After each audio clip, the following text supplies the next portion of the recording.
Allez mes amis,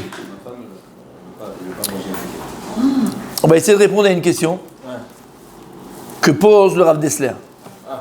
On va étudier le Mirta Me'Eliyahu, Chelek Dalet, page 159, celui qui va aller voir là-bas en hébreu. Et la question du Rav Dessler, puisqu'on a encore la parashat de la semaine dernière, c'était parashat Balak, cette semaine parashat Pinchas. Et on sait qu'à la fin de la parashat de Balak, Bilham, qui n'a pas pu maudire le peuple juif, Hachem ne l'a pas laissé, au contraire, c'est les bénédictions qui sont sorties de sa bouche, va donner un dernier conseil pour essayer malgré tout de faire du mal au peuple juif. Il va donner un dernier conseil à Balak, il va lui dire, tu sais, le Dieu des Juifs, c'est un Dieu qui haït la zima, il haït la débauche. C'est un Dieu qui haït la débauche. Et donc regarde ce que tu vas faire. Si tu mets le courroux de Dieu sur son peuple, tu vas débaucher les Bnei Israël. Tu vas débaucher les Juifs. On connaît tous l'histoire. Ils ont mis des caravanes. Ils ont mis des caravanes comme ça, des magasins chez les Midianim. Et il a ordonné à son peuple, Balak, en deux mots, de prostituer leur fille, que chaque père devait prostituer sa fille, pour faire tomber les Juifs, faire tomber les Bnei Israël. Et c'est ce qui va se passer. On connaît l'histoire du Midrash. Les Juifs étaient venus pour acheter du tissu, des machins, des trucs. Alors devant, c'était qui était devant le magasin? Des vieilles femmes. Mais elles disaient, écoute, dans le fond du magasin, on a vraiment, c'est pour les experts, pour les connaisseurs, on a vraiment des articles magnifiques. Rentre. Ils rentraient là-bas, c'était pas la petite vieille qui était là-bas, c'était la petite jeune. 20 ans, toute refaite, d'accord, plastifiée. Et elles commençaient à faire des avances. Elles ont commencé à faire des avances. Avance, recule. Et bien sûr que les ministres, elles ne savent pas, non, même pas en rêve, on fait une avéra. Mais non, elles ont dit, attends, on va faire la avéra avec toi. Il faut que vous fassiez Avodah Zara. Ça, on ne fera pas ça. Je dis, mais non, mais c'est très simple, regarde, c'est ça notre idole. Il faut faire ses besoins devant. Le juif, il a compris, il croyait que c'était faire les besoins devant l'idole, c'est pas du tout c'est pas du tout la servir. Bien au contraire. Bien au contraire, c'est pas la servir. Et donc ils sont tombés, et il y a 24 000 qui sont morts. Et donc il a fait tomber Am Israël par les... Donc à la fin de la paracha avec Pinchas, puis juste après, paracha de Pinchas, il y a Zibri ben Salout du Shevet Shimon, qui est avec cette Cosbi bat Tzur, d'accord, avec cette femme-là, cette Midianite, et Moshe a oublié la halacha, qu'est-ce qu'on fait avec lui? C'est Pinchas qui va faire. Donc tout ça, c'est dans le même pack de paracha. Mais pose la question, le Rav Dessler magnifique, que peut-être tout le monde a pu avoir. Comment est-ce que c'est possible que Bilham, on l'appelle Bilham Aracha. Bilham, il y a deux personnes, le Midrash nous dit qu'il y a deux personnes dans l'histoire de l'humanité qui ont été les plus dépravées, qui sont tombés le plus bas, Paro et Bilham. C'est les de Netzar. Pas ce de Mégomer ? Non. Paro, c'était un dépravé complet. Et Nébroi de Netzar. Mais Bilham faisait partie de tout cela. Bilham, il était sale. Ad Kedekar, que le Midrash nous dit que lorsqu'il a frappé son ânesse, parce qu'elle est à droite, elle est à gauche, mais il y avait le malach, il ne voyait pas le l'ange devant lui. Et elle lui a dit, ça fait des années que tu me chevauches. Pas tu me chevauches. Chevauche, on a compris. Le Midrash lui dit que l'ânesse était sa petite amie, il allait avec son ânesse. Donc tu comprends la bassesse à laquelle Bilham est arrivé. De qui on parle, de quel type de personne on parle? Il va avec son ânesse. Pose la question le Rav Dessler, Adam, comment un homme qui est arrivé aussi bas a été capable de prophétiser? Comment c'est possible de prophétiser alors qu'il est moins que rien? Plus que ça. Il dit le Rav Dessler, et il appuie sa question. Le Rambam, dans Ilchot Yesodei Torah, Perek Zayin, Halacha, Aleph, regardez ce qu'il dit. En anevoua chala ela. La prophétie n'habite une personne uniquement sur Gibor Bemidotav. Gibor Bemidotav. Quelqu'un qui arrive à surmonter ses midot, ses traits de caractère. C'est le gars, on est en train de lui faire la misère. Tout est fait pour qu'il s'énerve. Et le gars, Midgaber, il reste serein, il reste clean, il reste posé. C'est un type, c'est quelqu'un d'abord qui est Gibor al-Midotav, quelqu'un qui sait se retenir, quelqu'un qui sait travailler ses midot, quelqu'un qui est serein. Velo yeyetzro mitgaber alav. Et c'est une personne que l'Yetzer Hara n'a jamais le dessus sur lui. Ça veut dire que si maintenant l'Yetzer Hara lui dit regarde de l'autre côté de la rue, il y a une minette, elle est de folie. Le Shomea Bichlal, même pas ça lui parle. C'est quelqu'un où l'Yetzer Hara ne prend jamais le dessus sur lui.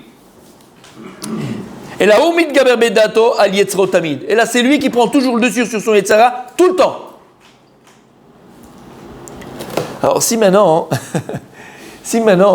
la prophétie ne vient que sur une personne qui surmonte ses passions, qui surmonte ses pulsions, qui surmonte son Yetzer Hara, qui a le dessus sur son Yetzer Hara, sur quelqu'un qui est Mitgalber al Kol Midotav. On parle d'un tzaddik. Oui. Mais on parle d'un juif.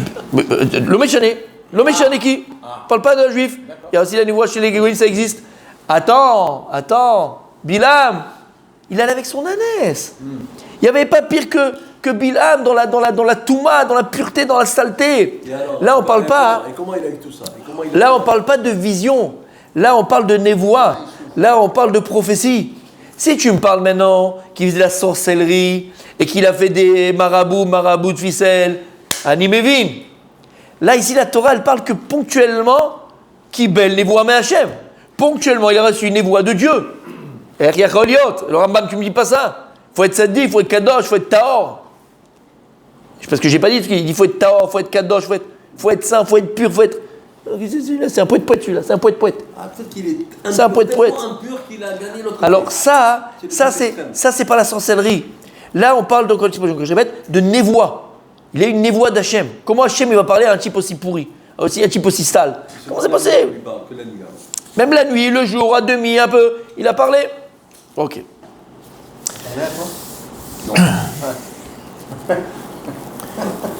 Regardez ce que va nous dire le Rav Dessler. C'est extraordinaire. Vigné. Aïnyan Amok. Le Rav Dessler il dit ça, c'est que tu as compris. Il dit sache que le sujet dont on va parler, il est très profond. Très profond. Alors on va essayer de le faire en quelques minutes, mais t'imagines, il faudrait des heures. Mais c'est pas grave. Aval. Kedé la vino ktsat, pour qu'on puisse un tout petit peu le comprendre. Velasik maskanot adrushot lanu b'matzavenu adal.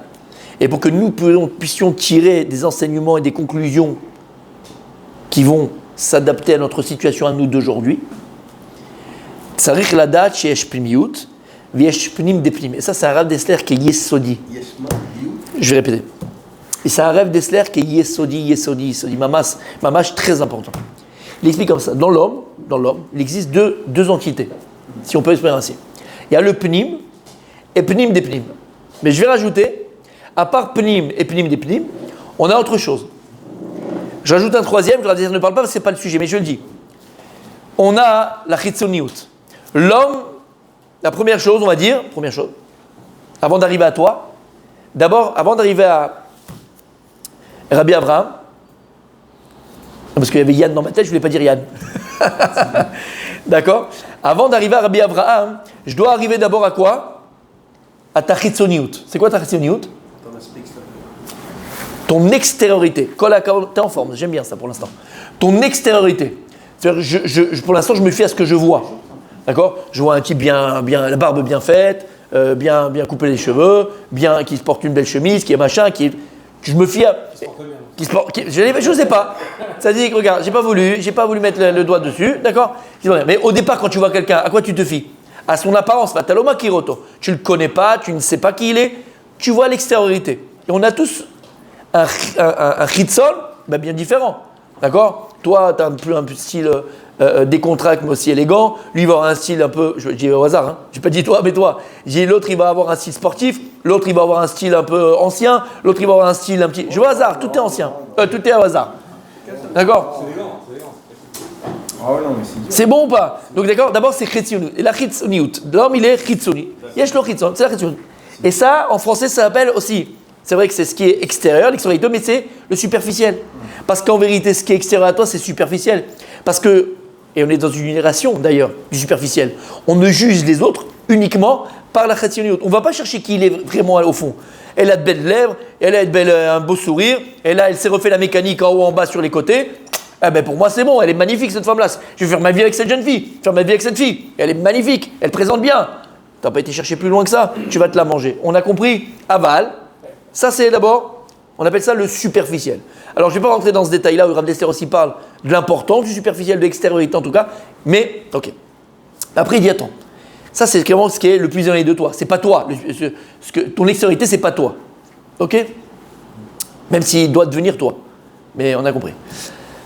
On va le dire à la fin.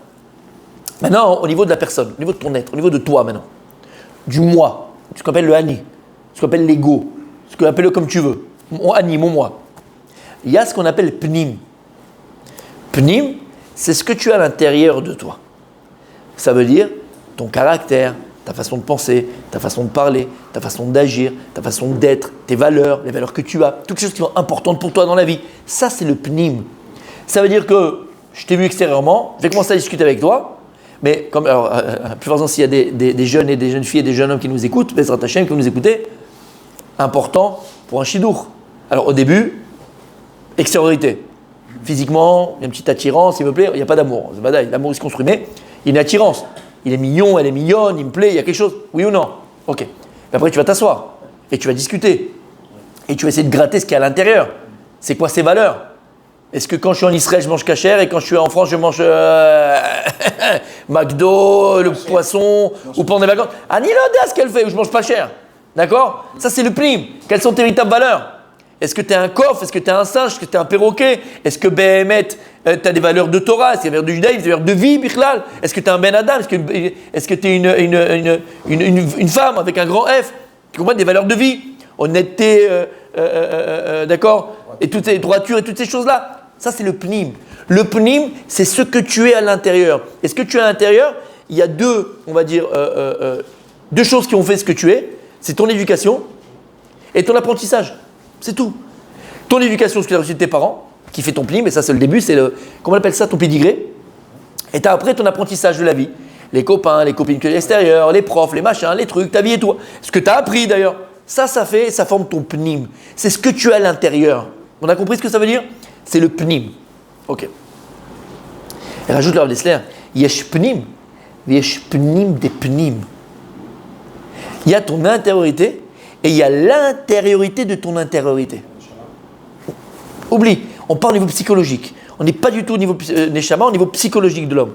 Il y a pnim et pnim des pnim. Et moi, j'avais appelé ça à l'époque, j'avais fait un cours, il y a 10 ans, peut-être 15 ans de ça. Et à chaque fois que je refais ce cours, j'appelle ça la chambre et l'antichambre. Tu sais, des fois, tu as une chambre, c'est joli, c'est magnifique, et après, tu as l'antichambre. Tu as encore une chambre dans la chambre. Ben, c'est pareil, tu as le pnim et pnim des pnim. Alors, il va expliquer dans la quelle est la différence entre le pnim et pnim des pnim. Je vous l'ai dit à l'oral un petit peu, mais regarde ce qu'il dit Rav Dessler. Kol amidbonen becheshbon nafsho el atzmo.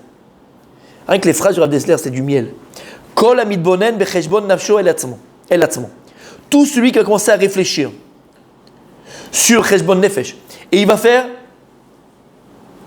Vous savez c'est quoi cheshbon nefesh en français? Introspection. Ouais, c'est mieux que le mot, cherchez le mot français. Une introspection. Introspection sur lui-même. Parce qu'il fait une introspection sur sa mère, sur sa grand-mère, sur la belle-sœur. Non, arrête de parler des autres, regarde toi-même. Non, intro, c'est intérieur. Voilà, non, mais c'est un jeu de mots, c'est pour rigoler. Il y a des gens qui pensent parler d'eux-mêmes, en fait, ils parlent de la mère, la grand-mère, tous les traumatismes qu'ils ont pu avoir. Ok, là, on parle, pour le Rav Dessler, il ramène. Cheshbon nafsho, tu l'as compris? Ouais. Il dit pas cheshbon nafsho. Cheshbon nafsho, el atzmo.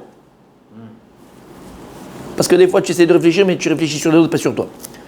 Ou mitrages el mabat haemet. Et tu vas réussir à faire cette introspection sur toi-même.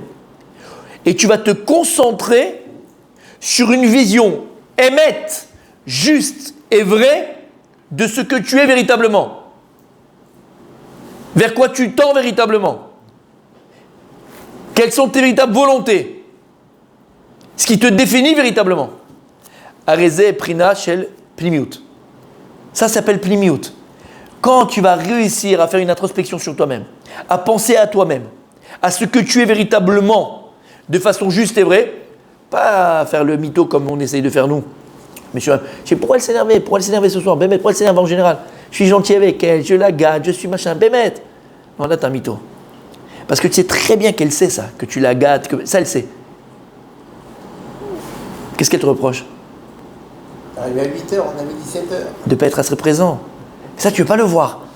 Parce que si tu vois que tu n'es pas assez présent, alors tu vas peut-être revenir plus tôt du travail, moins aller au padel, moins aller avec les copains, moins aller machin. Ça, tu ne veux pas. Alors tu ne veux pas regarder. Tu vas regarder le tmanik, mais en fait, tu ne vas rien arranger. Donc le Rav Dessay, il te dit, attention, quand tu vas réussir à faire cette introspection personnelle, intérieure, avec cette vision vraie de ce qui tu es, ça s'appelle pnimiout. Tu touches à ta pnimiout. Tu touches à ton intériorité. וכל שכן, כשאינו בא מהתפעלות חיצונית גרידה, אלא שהוא מגיע בבירור פנימית אל ראיית הלב שכן הוא האמת. Il dit, il y a plus de raison quand tu ne vas pas faire cette introspection personnelle parce que tu as eu un warning extérieur qui t'a interpellé, ah, qu'est-ce qui se passe? Mais uniquement parce que, appelez ça comme vous voulez, hein, appelez ça comme Idbo des doutes, appelez ça comme Cheshbon Nefesh, comme tu veux. Mais tous les jours, tu te mets devant tes responsabilités, devant toi-même. Allez, qu'est-ce que j'ai fait de mieux aujourd'hui? Qu'est-ce que je vais moins bien aujourd'hui? Sans qu'il y ait eu des warnings, tout va bien, il n'y a pas de problème. J'ai pas besoin de warning pour me mettre en question. Ça, c'est la force d'un dirigeant. Dirigeant de famille, dirigeant d'entreprise, dirigeant de Torah, dirigeant de soi-même. Omnam, ça c'est magnifique. Hein. Si on arrive à faire ça, c'est magnifique. Omnam, t'es avec moi ou pas? Écoute bien. Adain, enze la matzavo shubotasha, basher usham. Lorsque tu fais ce petit travail personnel de Idbo des doutes, Cheshbon Nefesh, Alatzmecha, ça reste un travail, il dit, les fichas, ponctuel, momentané. C'est-à-dire que tu vas pouvoir changer demain. Mais est-ce qu'après-demain, ça va te changer? L'Oder. Combien de temps ça va pouvoir te changer? L'Oder. Ça va te changer sur le coup, tu prends conscience. En vérité, cette introspection personnelle, intérieure profonde, elle va te permettre de prendre conscience de tes manquements. Tes manquements professionnels, tes manquements familiaux, tes manquements avec toi-même, tes manquements vis-à-vis de Dieu, tes manquements, tous tes manquements. Mais, il dit Rav Dessler, c'est des fichas. C'est que c'est ponctuel. Demain matin, tu vas à la tefila. Après-demain, je ne sais pas. Mais demain matin, c'est que tu vas à la tefila. Lama, parce que là, tu n'as touché que le pnim. Tu n'as touché que ton intériorité, que le pnim, que la chambre. Adain, ce que je viens de dire. Mais on ne sait pas si maintenant, après quelques temps, tout ça va pas s'estomper, hop, rebelote, et on recommence. Tel que tu as fait tchouva ponctuellement, comme à Ishmaël. Aval, ce n'est pas une tchouva amitit, ce n'est pas une teshuva véritable, profonde. C'est-à-dire, en deux mots, qui fait que tu ne recommenceras plus. Jamais. Là, tu ne recommenceras pas demain. On ne sait pas combien de temps. Après-demain, une semaine. Mais ça va revenir. Tu as compris? Ce travail-là d'introspection pnimite, zel et ficha.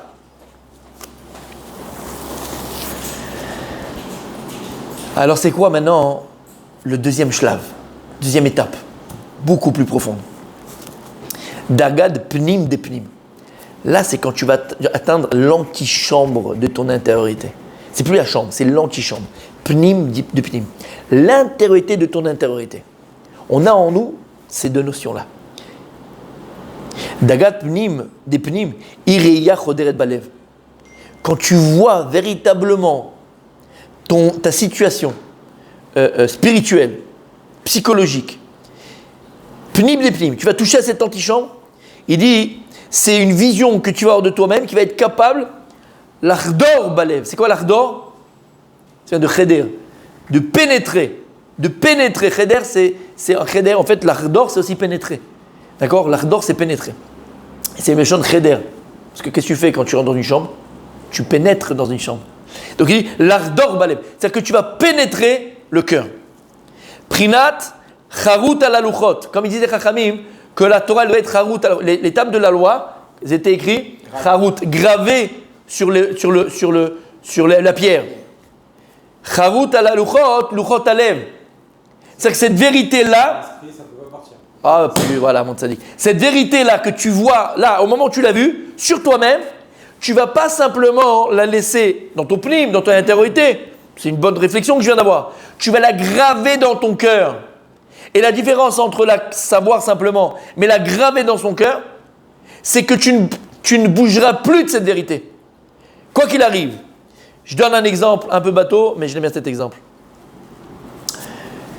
Toute l'année, Baruch Hashem, tu as étudié la Torah, tu as eu le machin, tu as fait, tu t'es élevé spirituellement. Et tu as ressenti que tu as avancé. Tu as avancé. Tu as avancé. Et quand je parle d'avancer spirituellement, je parle de maasé, dans les actes, parce que tu mets tes filles à la synagogue, tu fais, d'accord, les actes, mais plus que ça. Tu as avancé dans ta hashkafa, ta façon de voir la vie, ta façon d'appréhender les choses.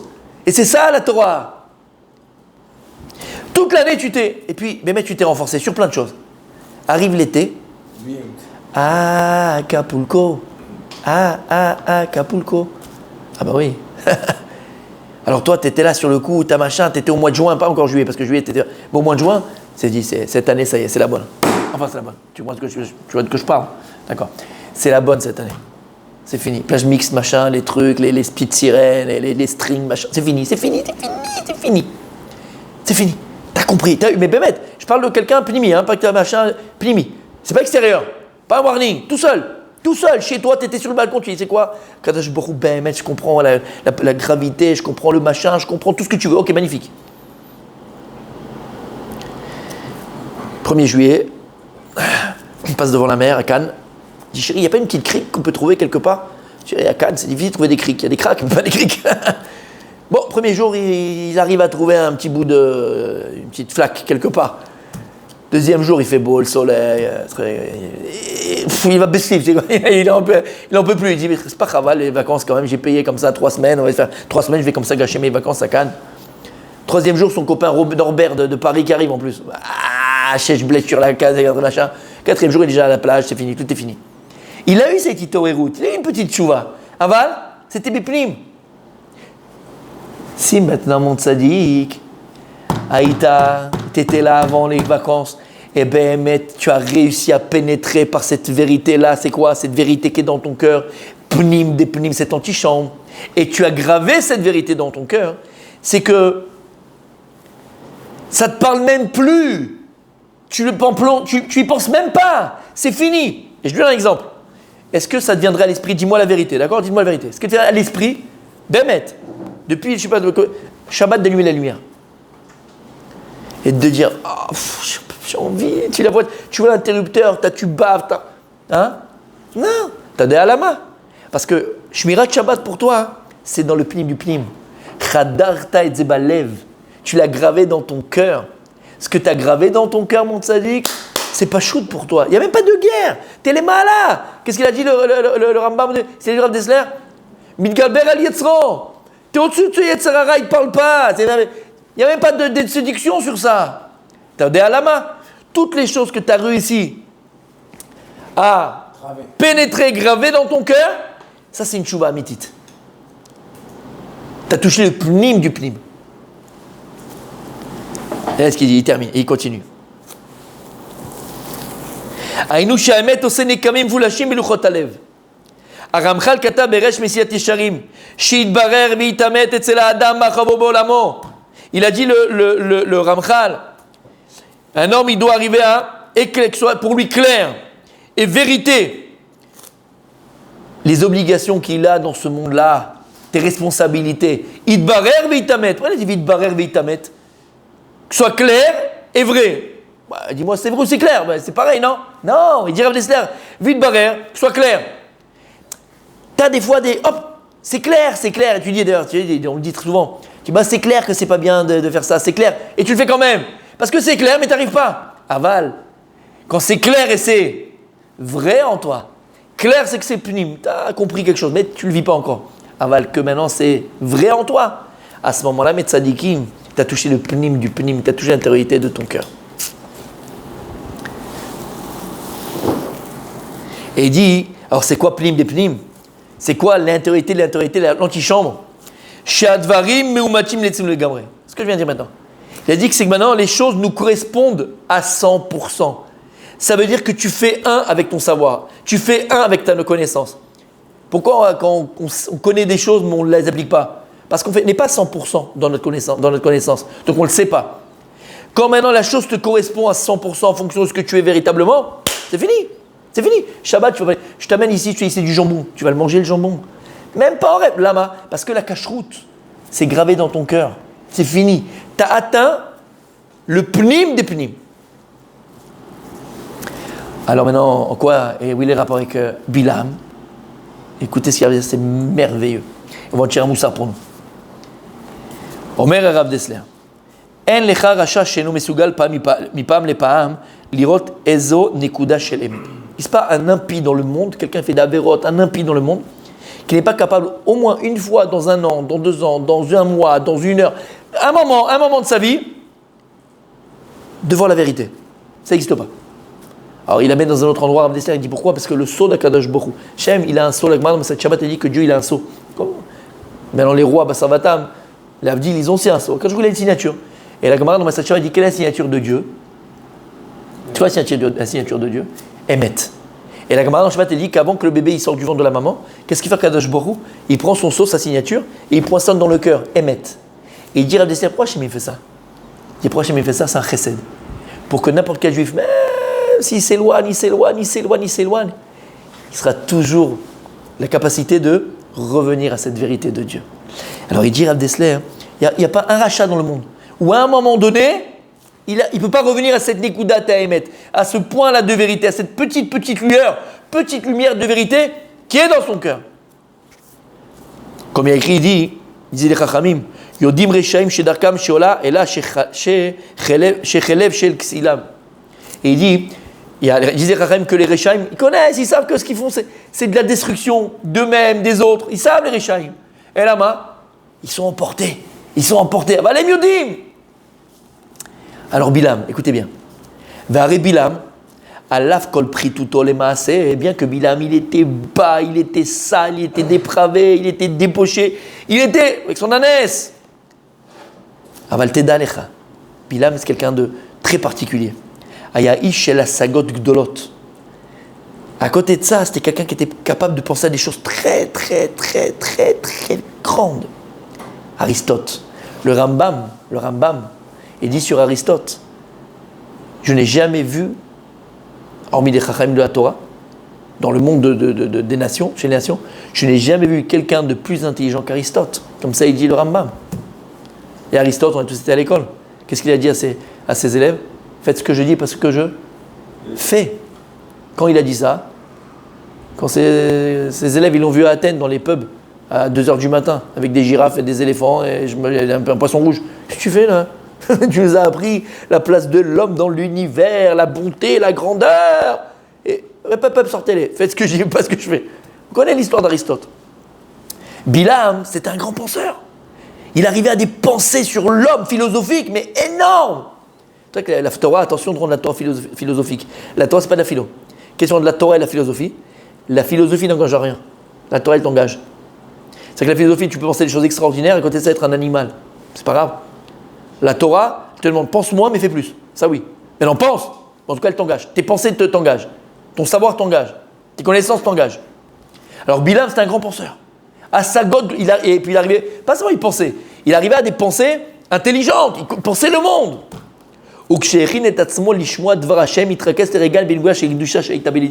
Et il dit Rav Dessler, c'était ça la force de Bilam. Bilam, il savait, quand chaque homme existe cette nekudat ha'emet, cette lueur de vérité, cette petite lumière de vérité. Et Bilam, la grandeur qu'il avait, c'était qu'il était capable, malgré toute sa bassesse, sa saleté, sa débauche, de s'arrêter à un moment donné à tout ça et de se reconnecter à cette lueur de vérité, à cette petite lumière de vérité qui était en lui. Donc, à quoi il touchait? Pas au pnim. Il était capable ponctuellement de rentrer dans le pnim du pnim. Ponctuellement. Et il dit, c'est par cela même qu'il a réussi à avoir la prophétie. Parce qu'en vérité, à quoi il se rattachait? On a dit, ouais, maître qui était en lui. Et c'est quoi le maître? C'est Kadosh Baruch Hu. Donc, il arrivait à se reconnecter, malgré sa bassesse, au petit bien, au petit bon, à cette lumière de vérité, à cette lumière de Dieu qui était en lui. Et il dit, c'était ça sa grandeur, c'était ça sa chokma, c'était ça sa force. Vous n'avez pas dit que justement quand on allait dans le pnim, justement c'est là où ça devenait gravé. Bien sûr. Alors comment est-ce qu'on peut juste Alors il explique. faire ça? Alors il explique. Bien fait. Bien fait. Et en fait, c'est comme si maintenant tout est obscur, tu vois, tout est noir. Et les gens, ils sont là en train de... Ils ne savent pas où ils vont. Et Bilam, lui, c'était le gars qui arrivait à trouver la petite ouverture là dans le mur, toute petite. Il était capable de mettre son œil et de voir à travers. Alors que personne n'arrivait à trouver la petite lueur. Lui, il arrivait à trouver cette petite lueur dans toute l'obscurité qu'il y avait. Et en vérité, voit cette lumière. C'est quoi cette petite lueur? Ce qui était dans son cœur. Et là, alors il dit comment ça marche? Aïnou chez Botasha ou Bipradze ayam istakel mitzad nikudat emet shebelibo. Veze biur divrei agaon. Ki bechol pam shenamar vaïsam hashalo, apirushu shitrais keregal etzad haemet. À chaque fois que la Torah elle a dit vaïsam hashalo, c'est qu'il se concentrait une minute sur le bon et le bien qui était en lui, de peu qui restait. Et par cela même, il se reconnectait à Kadosh Baruch Hu.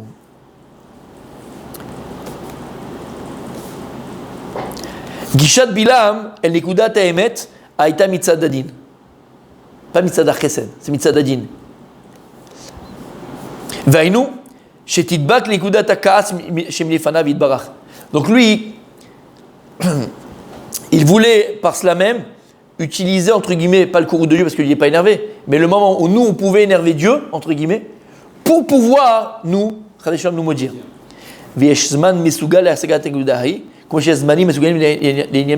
Alors il dit comme ça, il dit en vérité, Bilam il connaissait le moment où on pouvait être capable de revenir à ce pnim. Et il dit parce qu'il y a des zmanim qui sont mesugalima.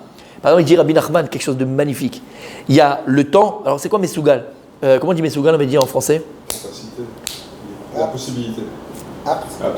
L'aptitude. Aptitude. Capable. Voilà, mesugal c'est capable. Aptitude, possibilité, exactement. Alors il y a le temps. Le temps. Il y a des zmanim, il y a des moments, des temps qui ont une aptitude à nous amener telle ou telle chose. Il y a aussi les endroits. Un endroit, il va aussi avoir une aptitude à te donner telle ou telle chose. L'ashpia. L'ashpia. T'influencer. Il dit Rabbi Nachman de Breslev, il dit Rabbi Nachman dans la Torah, dans une de ses Torahs, il dit que l'ifamim, une personne arrive dans un endroit, et dans l'endroit où il se trouve, il y a plein de chidushim qui lui rentrent dans la tête. Alors qu'avant, rien. Il était dans une mara, il ne comprenait rien. Il arrive étudier autre part, paf, tout lui vient. Il dit Lama, qui a makom et sougal lésé. Il dit parce que l'endroit où il se trouve, il est apte, il est préparé à recevoir toute ce shifa de haut. Et il fallait que tu arrives à cet endroit pour recevoir d'Hachem. Comme la parnassa parfois. À Sagot de Torah. Ou il y a des zmanim, par exemple dans le temps. Ça on parle d'endroit dans le temps. La tchouva, c'est quand la tchouva? Tout le temps, tous les jours tu vas faire tchouva. Mais il y a un temps qui est mesougal à la tchouva. Il y a un temps qui est propice à la tchouva. Quand? Elul, jusqu'à Yom Kippour et après. Pourquoi? C'est un temps qui est mesougal. C'est-à-dire que c'est plus simple, c'est plus facile. Les portes sont ouvertes. On est amené à. Donc tu vois qu'il y a des. Et ça, c'est vrai au niveau, on va dire, macro, dans comment Dieu a créé le monde. Même au niveau micro. Quand je parle de micro, c'est au niveau vécu. C'est-à-dire que toi-même, quand tu vas vivre des moments extraordinaires, ou une personne va vivre des moments extraordinaires dans un endroit, ben l'endroit va être habillé par ce que tu as fait à l'intérieur. Par exemple, si maintenant tu es à un endroit où il y avait une famille qui habitait là-bas, et il y avait la simcha, il y avait les shalom bayit, il y avait la parnassa, il y avait la gdusha, il y avait machin. Toi, tu viens après, tu ramasses, tu fais que ramasser. Tu ramasses. Et si j'avais chez Michemont, il y avait des endroits où il y avait des maladies, il y avait des malades, il y avait des meurtres, il y avait des machins. Je vous raconte cette petite anecdote. J'avais un avrech chez moi au collège quand j'étais à Jérusalem. Et il s'est marié pendant 2 ans, il n'avait pas d'avoir d'enfant. Et je suis voir les médecins, les machins, les trucs et tout, mais il ne voyait pas de problème et tout. Bon, 2 ans pas d'enfant. Et une fois, il a été à un shiur, c'était il n'y a pas longtemps d'ailleurs. C'était le Rav Menaché, parce qu'on est Rav Menaché, champion des matriotes. Et après le shiur, il est parti voir le Rav Menaché pour lui dire voilà, ça fait 2 ans que je suis marié, je veux une bracha Rav et tout. Et le Rav direct, dit où t'habites? Il lui a dit là-bas. Il a dit vérifie qui habitait avant toi là-bas. Il est parti, il a appelé oui, c'est très machin, tout ça. Et en fait, là où il avait loué, ils avaient tout retapé tout, mais il y avait un type qui était mort dans cet endroit-là, qui vivait seul. Et le cadavre, il est resté pendant des trucs parce que personne ne savait qu'il habitait là-bas. Bon, Hachem, une histoire farfelue. Le Rav, il est venu, ils ont fait des tfilotes, ils ont fait des machins, il a fait un pidion, il a fait machin. Ben, il était au collège chez moi, donc je vais raconter l'histoire. Sa femme est tombée enceinte 1 mois après. 1 mois après. Alors pourquoi? Le makom, l'endroit, il est mesougal. L'endroit, il y a une aptitude négative ou positive. Donc il dit à Dessler, il y a des moments opportuns avec une mesougalim. Et la koach et la force de Bilam, Shaya Yodea, il connaissait, il savait le moment opportun il savait le moment où Bémet s'opportant à Khadesham pouvoir maudire le Ham Israël. Le moment opportun à. Il connaissait ces moments-là. Il y avait cette rochma. Et donc, par le fait qu'il réussissait, il a réussi ponctuellement à rentrer dans le pnim des pnim. Il a réussi, Bilam, entre guillemets, à savoir et à recevoir la névoie.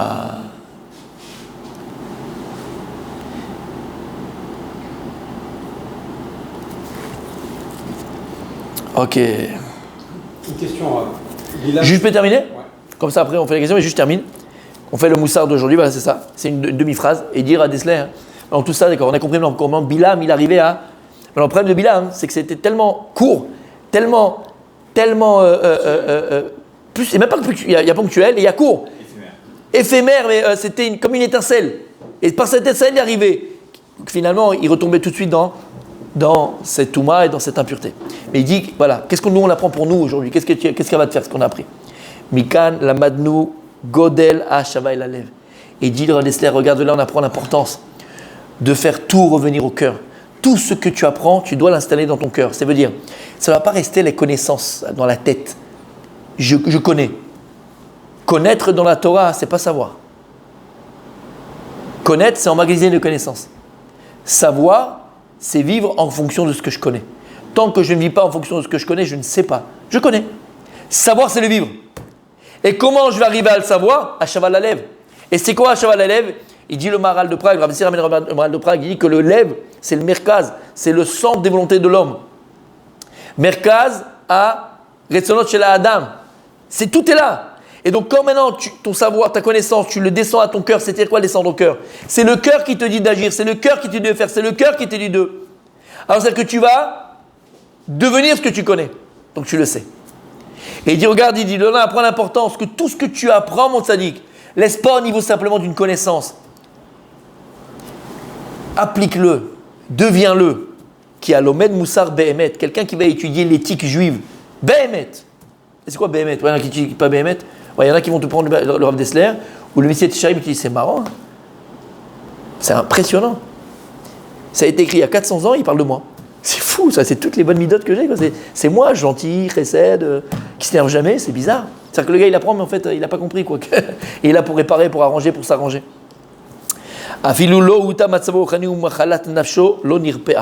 Et même si tu n'es pas encore arrivé à me mettre à te guérir complètement de tes lourdeurs,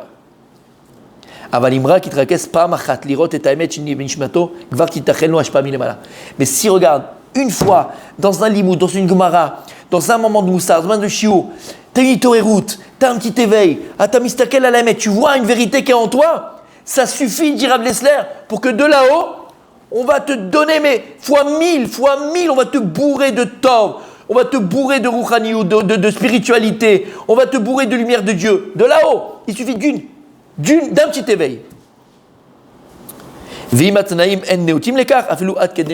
Et si tu arrives à un niveau un peu plus élevé et que le moment il est opportun, tu pourras même arriver à quoi? À la prophétie, ça dit. Après, tu te dis, mais attends, c'est bizarre. J'étais voir le Rav Kanievski, je crois, d'accord? Il connaît ni la femme, il connaît ni le mari, il ne sait même pas qu'ils existaient. Avant que je vienne le voir, il ne savait pas qu'ils existaient. Je lui dis, écoutez Rav, il y a un gros problème. La femme elle est à l'hôpital, 5 mois de grossesse, la moitié du placenta il est sorti. 14 médecins ils ont dit, Rav, il faut avorter. 14 médecins. Il n'y a pas un médecin qui a dit qu'il faut garder le bébé. Rav, qu'est-ce qu'on fait? L'oléapile. Voilà ce qu'il m'a dit. L'oléapile. Je fais non, mais c'est pas possible. L'oléapile. Va appeler, regarde, je suis avec le Rav, il vient de me dire l'oléapile. Il m'a dit de ne pas avorter. Et le gars, mon copain, il va voir les médecins, il dit, alors vous faites rien ma femme. Je dis, mais t'es un assassin, t'es un fou, signe une décharge. Et puis bon, les pieds en l'air comme ça pendant 4 mois, 3 mois, elle accouche. Aujourd'hui, le gosse, il a 10, 15 ans, Blaine, en bonne santé, un petit garçon. C'est quoi ça, mon tzaddik? Voilà, c'est ce qu'il y a écrit. Ils sont tellement amitim, ils ne sont plus dans le plim, ils sont dans le plim du plim. Ils sont tellement dans l'antichambre. Ils sont dans la vraie vérité de ce qu'ils sont. Tu peux arriver à la névoie, même aujourd'hui? Même aujourd'hui? T'as compris mon tzaddik? Alors c'est ça mes amis, le moussard, c'est qu'à chaque fois qu'on va étudier, on n'est pas là simplement pour passer un bon moment, bon c'est super, c'est génial, c'est tout ce que tu veux. Aval behemet. Essaye à se... Parce qu'on va dire c'est quoi la Torah? La Torah c'est nous-mêmes. Donc à travers la Torah, tu vas te reconnecter à ton toi intérieur, à ton moi intérieur. Et tu vas pouvoir toucher à ce pnim. Et cette itoreroute petite que tu vas avoir, ou grande que tu vas avoir, mais même petite. Tu as le rochem que ça fait là-haut. Tu ne sais pas tout ce que ça fait là-haut. Toutes les portes du ciel que tu es en train d'ouvrir sur toi, ta famille, ta maison, sur ta personne en premier, mais après sur les gens qui sont aussi autour de toi. Et c'est ça qu'il faut rechercher. Quand tu vas à un shiur Torah, quand tu vas écouter, tu vas être même toi étudier tout seul. Ce qu'il faut rechercher, c'est au moins dans toute cette limoud que tu vas 1 heure, 5 minutes, 10 minutes, 3 heures, 5 heures. Un moment dans ton limoud d'élévation. D'élévation, pas dans le sens petit bonheur, la chance, les petits anges. Non. Un moment d'élévation, je parle de émettre, de vérité. Un moment où tu es là et tu dis, je touche la vérité. Même si je n'arrive pas encore, même si j'ai encore plein de saleté en moi, tout ce que tu veux, mais j'ai touché cette vérité-là. Et le simple fait d'avoir touché la vérité, d'avoir pris conscience de cette vérité, ça va t'amener une lumière énorme dans ta vie.